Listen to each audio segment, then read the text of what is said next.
Welcome to the Great Detectives of Old Time Radio. From Boise, Idaho, this is your host, Adam Graham. If you have a comment, email it to me, box13@greatdetectives.net. Follow us on Twitter at Radio Detectives and check us out on Instagram, instagram.com/Great Detectives. Remember, to be sure that you never miss an episode, you can subscribe to our podcast using your favorite podcast software, including Stitcher, Overcast, Spotify, or the Amazon Music app at amazon.com/OTR Detectives. Well, today is our 3,950th episode special. Yes, we're only 50 episodes away from 4,000. And we're going to celebrate with another Sam Spade, a comedy episode. And this one comes from the Burns and Allen program, which starred George Burns and his wife, Gracie Allen. The original air date is February 10th, 1949, and the title is Gracie Sends Sam Spade to Jail. Another cup of Maxwell House coffee, George? Sure, pour me a cup, Gracie. You know Maxwell House is always good to the last drop. That drop's good, too. Yes, it's Maxwell House Coffee Time, starring George Burns and Gracie Allen.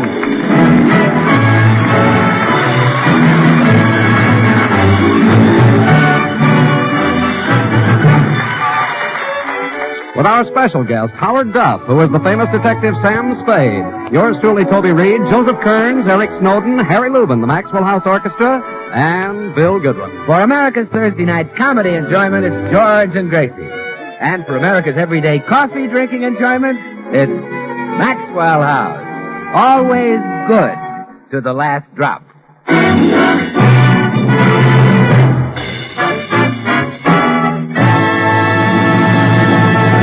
Many people say that Gracie is responsible for George being where he is today, and that's certainly true. Gracie is also responsible for Sam Spade being where he is today. You see, George and Sam Spade are both in jail. How did it happen? Well, let's listen as George is being questioned by a police lieutenant. All right, let's start at the top. Name? George Burns. Occupation? I'm married to Gracie Allen. No. What do you do? What keeps you busy? I'm married to Gracie Allen. Let me put it this way. What's your source of income? I'm married to Gracie Allen.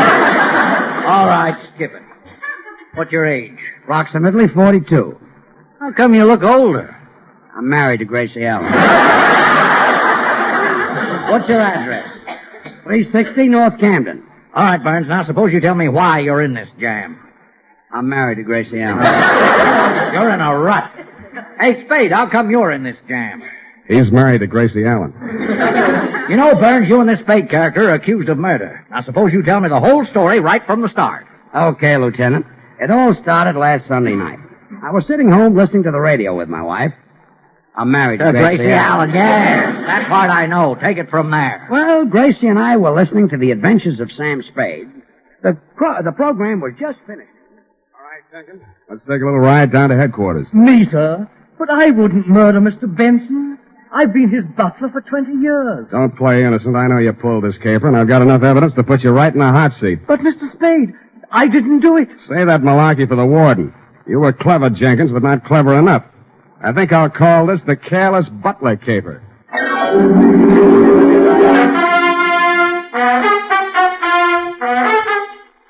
Why did you turn off the radio, Gracie? Sam Spade got the wrong man tonight. What? I'm positive that Jenkins the butler wasn't guilty. An innocent man is going to get the hot plate. Hot seat. And don't worry. He'll only get it on the radio. Well, who cares where they put it? When he sits down, it'll burn. I've got to talk to Sam Spade right away. Honey, Sam Spade is not a real detective. Well, I'll say he isn't. Any man who'd make an innocent butler sit on the hot plate should... Gracie, he'll get a hot seat. Oh, he sure will after he sits on that hot plate. Look, here's what I mean. On his program, Sam Spade is a private detective. But in real life, he's just an ordinary guy. Just like on your program, you're a nitwit. But in real life...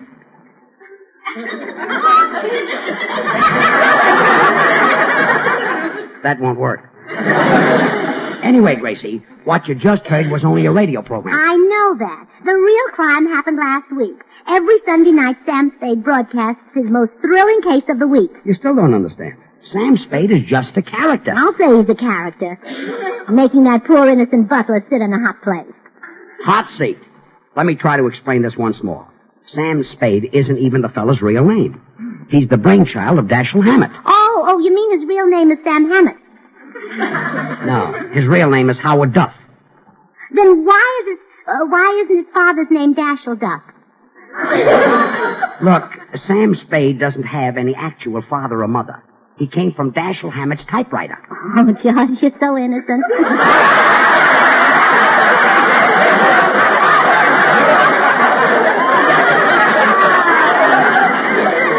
You know, I'll bet you believe that old story about coming from under cabbage leaves, too.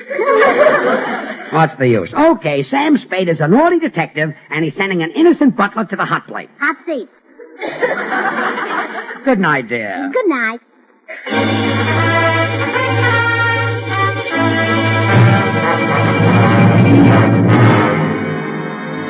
Well, Lieutenant, I didn't think any more about it. I was tired. It was past my bedtime. What time was it? It was after 9.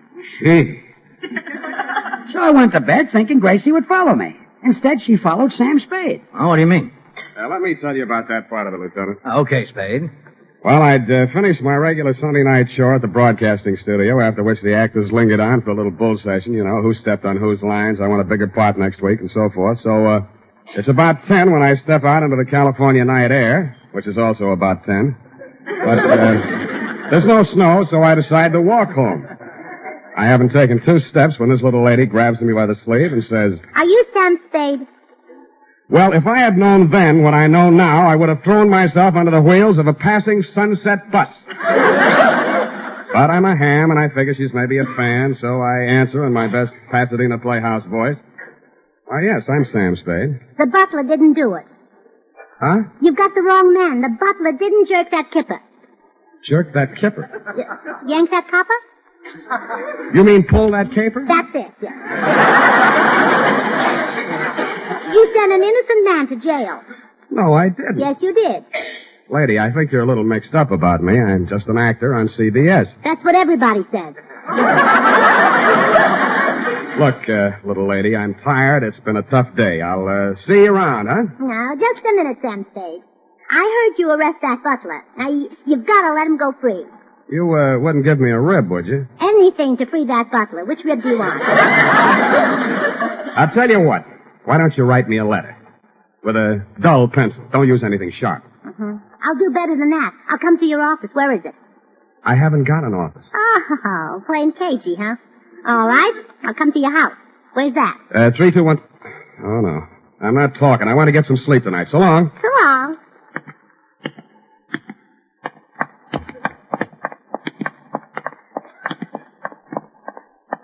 Why are you following me? What do you want? Got a cigarette? Sure. Here you are. Thanks. Got a match? Sure. Want me to light it for you? No, thanks. I don't smoke. Then why did you ask me for a cigarette? Oh, I thought I'd better have it in case somebody asked me for one. I see. Would you like a cigarette? No, thanks. Well, good night. Good night.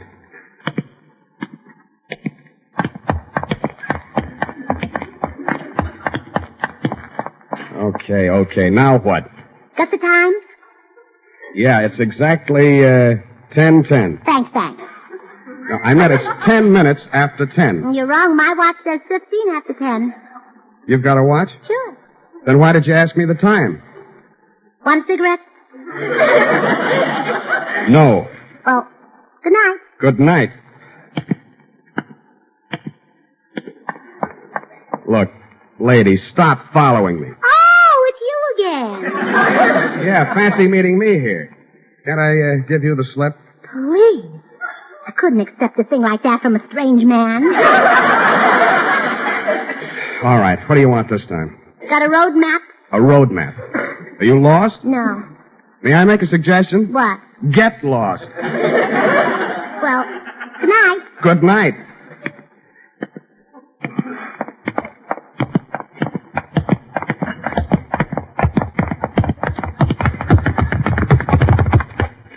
Well, I've had enough of this, little lady. You've seen the end of me. Yeah, for 2 blocks. This time I'll lose you. Hey, taxi! Let's get out of here, cabby, but fast.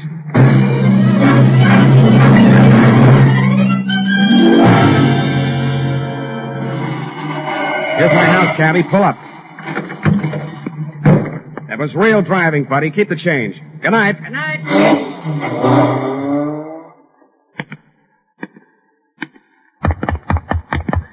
Oh, no. Oh, no! How did you get here? On the back of that cab. Who are you, anyway? Oh, no. I'm too smart to tell you who I am. If I did, you'd complain to my husband, George Burns. Oh, so you're Gracie Allen. How did you find out? You forget I'm a detective. Oh. And now I know what the National Safety Council means when they say don't be a Gracie. Oh, never mind that. Are you going to let the butler go? Look, Gracie, there's really no butler in prison, and I'm not really Sam Spade. Oh, now don't give me that story about your mother being a typewriter. What? You're not talking to a child. I'm older than I look. Okay, Gracie, I see there's no use arguing with a smart girl like you. I'll see that the butler gets out. I'll get him the best mouthpiece in town. Get him out first. Fix his teeth later. Okay. Good night.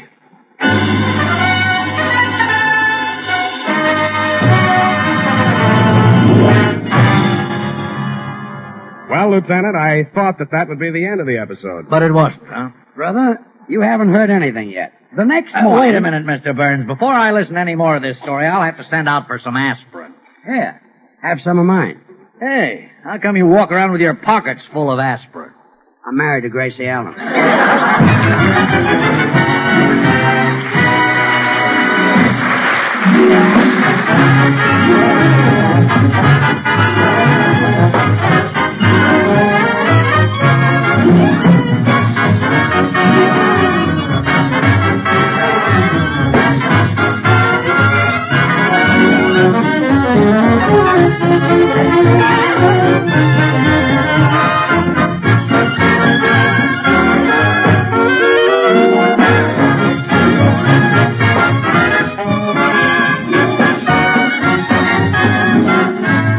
Yes, it's Strike Up the Band, the glorious music of George Gershwin. You know, you just can't mistake those melodies, those typical harmonies, the wonderful Gershwin rhythms.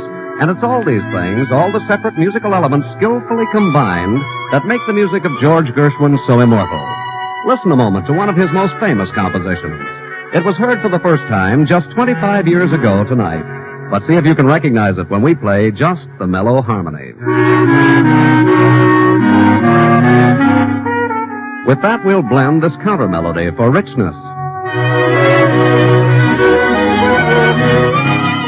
And now to add that vigorous Gershwin rhythm. Finally, we'll round out this great score as Gershwin intended you to hear and enjoy it by adding his full-bodied melody.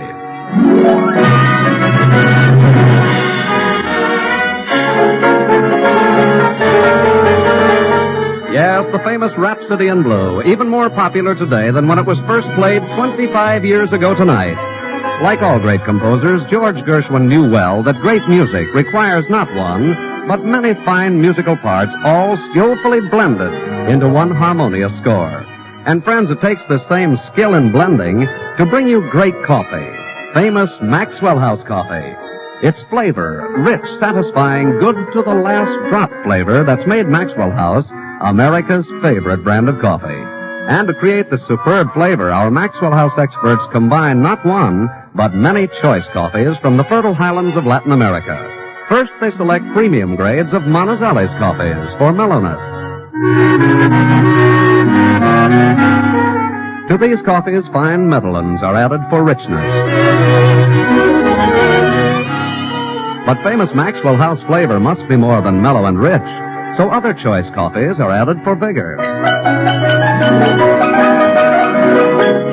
And then Bucaramangas coffees contribute their fine, full body.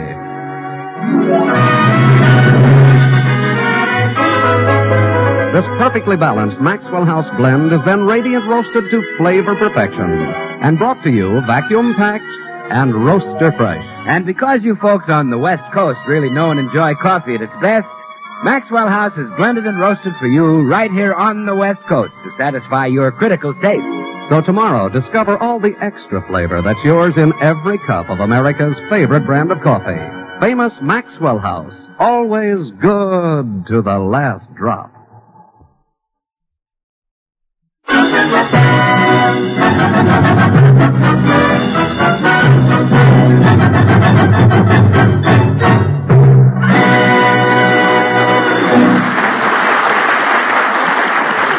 And now, back to the city jail, where George and Sam Spade are trying to explain how Gracie put them there. Let's see if I've got this straight so far, Burns.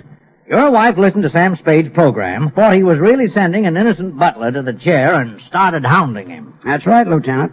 What did you think, Spade? I didn't know what to think, Lieutenant. The surveys tell me I have 10 million odd listeners, but I didn't think any of them were that odd. Well, anyway, to get rid of her, you told her that you'd free the butler. Yeah, but that didn't satisfy Gracie. She demanded to see the guy. That's when Spade came to me for help. He asked me to make Gracie leave him alone. What'd you say? I told him to ask me something easy, like getting Westbrook Pegler to dance with Eleanor Roosevelt.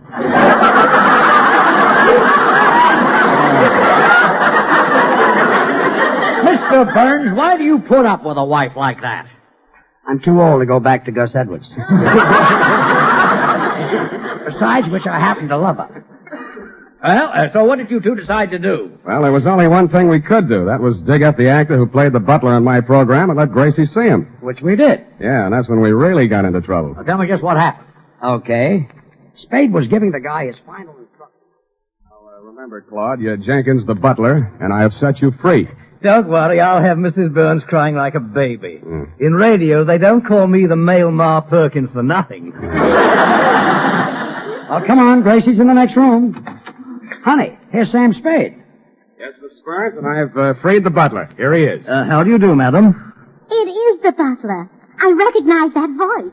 Oh, I'm so happy for you, Jenkins. What will you do now that you're free? I shall return to the home of my youth. Where does your youth live? I had reference to my birthplace, madam. Dear old England. I shall go back there to regain my health. Really? Yes, America is nice, but I'll take Liverpool. Well, you don't have to go to England for Liverpools. They're made right here. Oh, yes, that's Carter's little Liverpools. I take them. Liverpool is the name of a city. Yes, now, thank Mrs. Burns for getting out of jail and then disappear. Madam, your beneficent intervention has terminated a most injurious and humiliating incarceration. You'll never know what that means. Well, I won't unless you shorten the word. Goodbye, Jenkins. Farewell all. I go to a new and better life. Oh, goodbye. Write me from Kidney Creek. Liverpool. Well, I was in the right neighborhood. Goodbye. Well, that takes care of that, eh, George? You said it. I'll be running along, too. Goodbye, Gracie. Just a minute. Now, look. If the butler didn't murder Mr. Benson, who did? Huh? You proved that his wife and daughter didn't do it, and there was only one other person on the scene. So he must be the murderer. Who? You. Me? Confess, Sam Spade. You murdered Mr. Benson. But I had no motive. Then you did it with something else. Look, Gracie, Hand me my lipstick, George. I'm going to give him the 3rd degree. Lipstick? Well, I want to look nice when he shines that bright light in my face. You're supposed to shine it in his face. Oh, well, then give him the lipstick. I'm getting out of this madhouse. Goodbye.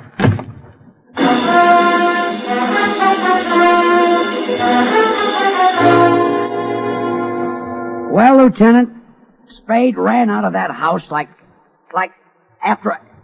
he was seeing a ghost. Which was true because from then on, Gracie started haunting him. Trying to make him confess. Yeah, she found out that my radio sponsor was Wild Root Cream Oil, so she disguised herself with a big hat and a veil and knocked at my door. Sam Spade? Yes. How do you do? My name is Wild Root. Wild Root? Perhaps you know my husband, Willie Cream Oil. My full name is Mrs. Wild Root Cream Oil. I'm the wife of your sponsor. Now, look. I understand you murdered a Mr. Benson. Now, that's strictly forbidden in your contract.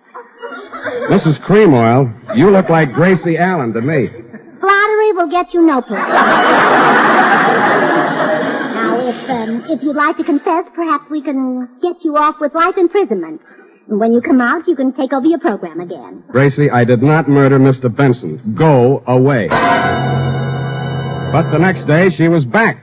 This time with another disguise. Sam Spade? Yes? I'm from Western Union. I have a telegram here from President Truman. What? I'll read it to you. Dear Sam, confess. Signed, Harry. Any answer? Scram. Beat it. Go away. That's no way to talk to the president. Out. But the third day topped everything. She posed as a private detective. Sam Spade? Yes? I'm Sally Shovel. Now, listen, chum. We're in the same racket, pal, and I want to help you, buddy, so why don't you confess now? You're a private eye? Also ear, nose, and throat.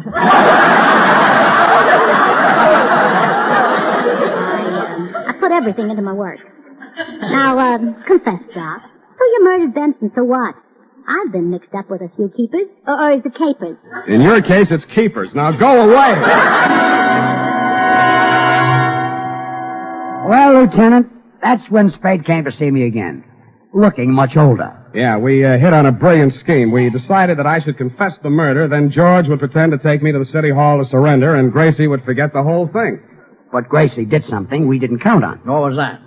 While I was going to pick up Spade, she called the police. Oh, yes, that's where I come into the picture. She called me. I suppose you tell us what happened then. Well, when I got to the house, she said... There's a desperate criminal on his way here to confess a murder. As soon as he confesses, you can grab him. Don't worry, lady, I'll... Oh, that must be him. Yeah, you wait in the next room. He may be armed. Oh, he is. There's one hanging from each shoulder.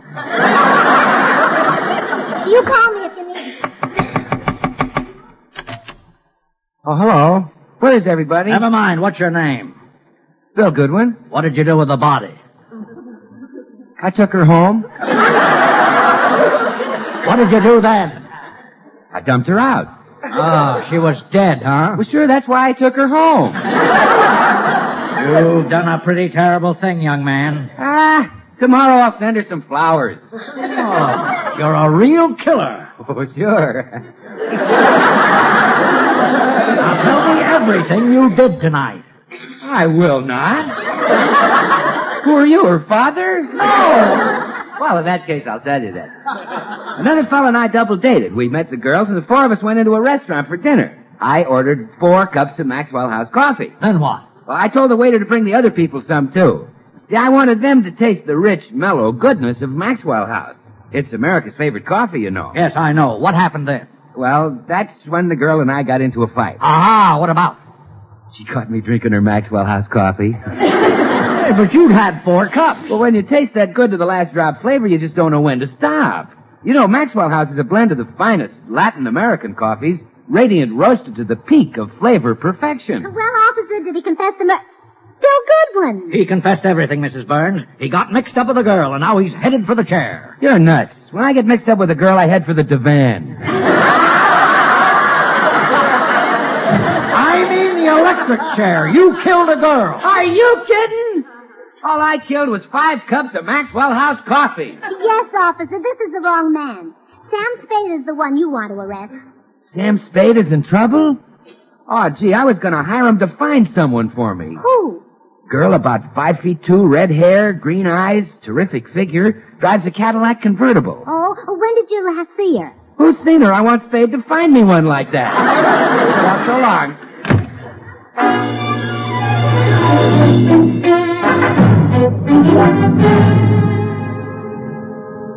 Well, there won't be any mistake this time, officer.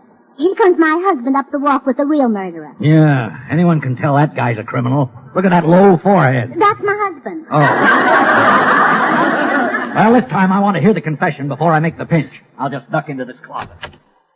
Oh, poor Mr. Spade. I hate to think of him sitting in the electric chair. With those long legs, he'll be so uncomfortable. Well, here he is, Gracie. Ready to confess. Yes, I can hide the truth no longer. I killed Benson. Why did you do it, Mr. Spade? That man murdered my mother, ruined my father, tortured my sister, and robbed my brother. Oh, then it was nothing personal. No, I just didn't like him. Oh. How did it happen? Benson was standing in a bar, see? I walked up to him, let him have 2 slugs, and he fell to the floor. Couldn't hold his liquor, huh? You let him have 2 slugs from a pistol.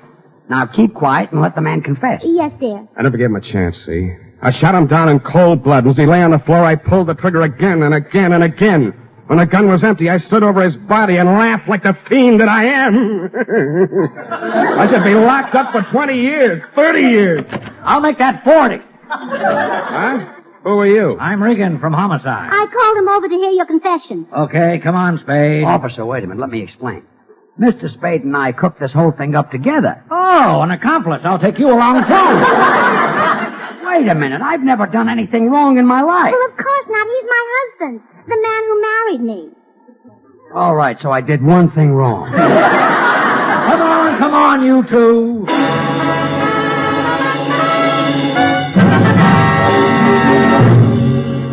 Well, Lieutenant, that's the whole story. My apologies, fellas. You're both free to go. Thanks.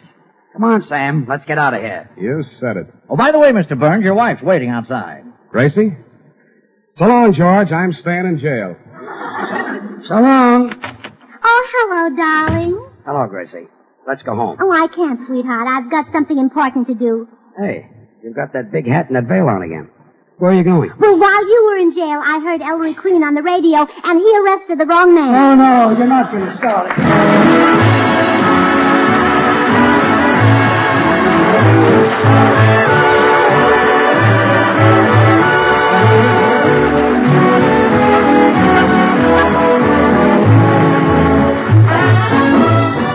Join us again next Thursday when we'll all be back. George Burns, Gracie Allen, Bill Goodwin, Harry Lubin and the Maxwell House Orchestra, and yours truly, Toby Reed. And now, here are our stars. Well, Gracie, next week we're going to have 2 guest stars. Mr. and Mrs. James Mason. James Mason? He's that wonderful English actor who's so mean and so rough with women. That's the man. Gee, he might hit me. Oh, but with you here, he wouldn't dare. You said it. You'd show him. If he hit me, you'd hit Mrs. Mason. That's what I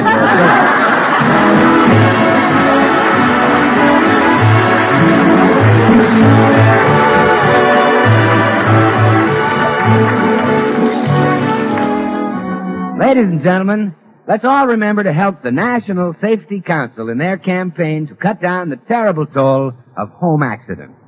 Be safe. Be careful. Don't be a Gracie. Good things. The easy way. Do you like good things the easy way? Then get instant Maxwell House coffee. So good. So good. True coffee flavor and fragrance, because Instant Maxwell House is not a so-called coffee product. It's all pure Maxwell House coffee in instant form. And so easy. So easy. Instant Maxwell House means great coffee instantly in your cup. No fuss, no muss, no bother. Today, try Instant Maxwell House. Instantly good to the last drop.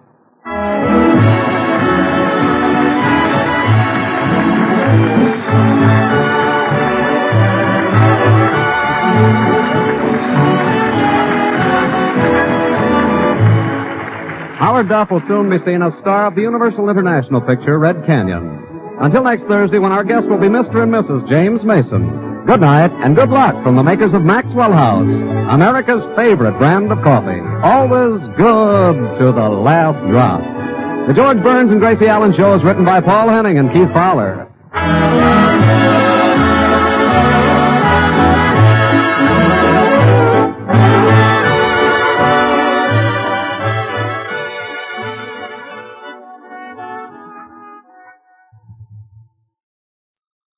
Welcome back. Well, a hilarious episode. There were some great bits in it. I thought it was hilarious when she asked Sam Spade for the cigarette and the matches, and then said she didn't smoke. I mean, was just a great bit. Perfect timing. And Gracie Allen in top form. There are so many great comic performers in old-time radio, but I don't think any can make me laugh as much as Gracie Allen. She just had such superb timing, delivery. It's just something else to hear her work. And the writing was good. I love Sam Spade / Howard Duff's line that survey said that he had 10 million odd listeners, but he didn't think any were quite this odd. And the writer, Paul Henning, went on to a very successful career in television, most notably as the creator and main writer for the Beverly Hillbillies. Of course, you also got a few of the running gags and tropes of the programs, such as George being a bit of a weakling, who depended on Gracie for his livelihood, and Bill Goodwin being a bit of a wolf. And of course, I don't think there was a better pitchman in old-time radio than Bill Goodwin for being able to work his pitches into the plot of effectively a sitcom. It's a bit different with a variety program where they take a break and, you just kind of get a commercial to be its own thing. But being able to deliver it as worked into the plot. And he did this not only for